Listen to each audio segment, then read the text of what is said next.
Richard Prosser. Thank you, Mr Speaker. Mr Speaker, last week I received an answer to a written question to the Minister of Primary Industries regarding the numbers of possums which have been found to be carrying TB, bovine tuberculosis, which the Animal Health Board, now known as TB Free New Zealand, is attempting to eradicate using aerial 1080 poison. And it turns out that over the last 9 years or so, TB Free have autopsied something like 124,213 possums, Mr Speaker, and of those 54 were found to have TB. So that's 54 possums out of more than 124,000, Mr Speaker, which works out at a touch over 0.04%. 4/100ths of 1% of the possum population. Mr Bennett, be quiet, the adults are talking. And from that number, Mr Speaker, from that number we're invited to believe that the humble possum is putting our dairy and deer industries in some kind of deadly peril. So I got to wondering, Mr Speaker, whether in fact any of the other justifications that are given for the continued use of 1080 poison are actually capable of holding water. And holding water is a very valid argument, Mr Speaker, because next month the Auckland Council is planning to drop 1080 poison, 50,000 kilos of it, about 50 tonnes of 1080 poison baits over the Hunua Ranges. And what is explained as an attempt to target possums and rats, not for the purposes of eradicating TB, but because the rats and possums are blamed, according to the Auckland Council's website, for harming native plant and animal life in their habitats. And maybe they are, Mr Speaker, maybe they are. Possums eat plants. This we know. Possums live in the bush and they eat the bush. And one could be forgiven for asking, Mr Speaker, how it is that after 150 years of possums eating the bush, we still have bush. And the Hunuas are covered in lots of nice green lush bush, and that's the way we want it to stay. So the possums do eat the bush, and so we kill the possums, and that's the way everybody likes it. But how much of this is actually based on reliable data, Mr Speaker? I ask because if the farming sector and TB Free New Zealand and the Animal Health Board can justify carpet bombing thousands of hectares of New Zealand with 1080 in order to wipe out a problem that's present in just 0.04% of possums, how can we be sure that the Auckland Council has good data to back up using 1080 over what just happens to be its single largest and most important drinking water catchment? And they're targeting rats as well, of course, and rats do eat native birds, Mr Speaker, and we need to do something about that.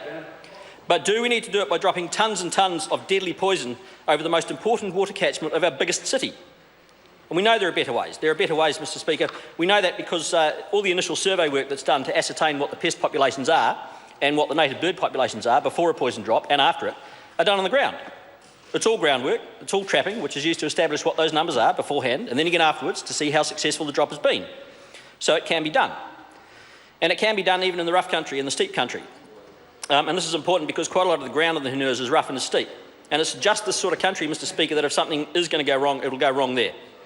In steep country, there's no way of guaranteeing that poison pellets are not going to bounce and slide and end up in places where they're not meant to be, like in the reservoirs and in the creeks that run into the reservoirs. And the thing about Watercare, which is the arm of the Auckland Council that runs the water services, is that it doesn't control the catchment itself. It has control of the dams and the access roads and a wee strip about 20 metres wide around the outside of the dams. The rest of it has no say over. So it all looks very good. It all looks very good on paper. It all looks very good on paper. Mr McIndoe, and the presentations are all very slick and professional. And we've got all sorts of reassuring technology like GPS maps with pretty coloured lines and exclusion zones and all that sort of thing. But as anyone who's ever been on the ground would tell you, as soon as the choppers start flying, a lot of that stuff goes out the window. They can't take account for vagaries like wind gusts and so forth. Now, we know that Watercare services who look after Auckland's water have some very strict protocols in place, Mr Speaker. They're very concerned about the safety and security of their dams. But they would also very much rather that no one messed around with the potential safety of their water supply, of Auckland's water supply. They're very professional, Mr Speaker, and they're very worried. And maybe the people of Auckland need to be worried as well, Mr Speaker, because have they been told? Has anyone actually taken the time to explain to Aucklanders properly what's going to be done in their water catchment next month and what might happen if something goes wrong?